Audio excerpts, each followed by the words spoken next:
అంటారు నువ్వేం మాట్లాడక. కాంట్రాక్టులు మనోళ్ళు చేస్తారు నువ్వేం మాట్లాడక. ఇది చెప్తారా? చెప్పమనండి ఇంకేముంది.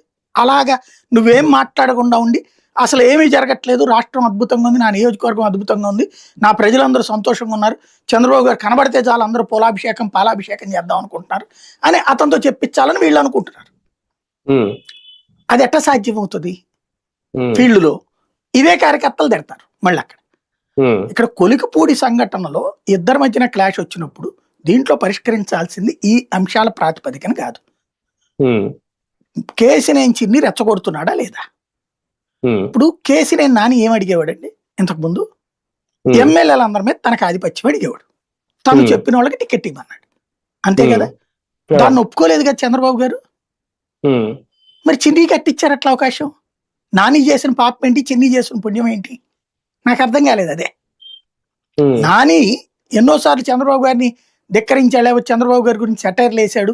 చాలా రోజులు వెయిట్ చేసి ఎంపీగా ఉండి చిట్ట చివరికి చిరాకేసి వెళ్ళిపోయాడు కదా. హ్మ్. ఎందుకు? హ్మ్. అవును. హ్మ్. ఎమ్మెల్యేల మీద ఎంపీ ఆధిపత్యాన్ని ఒప్పుకోకపోవడం వల్ల.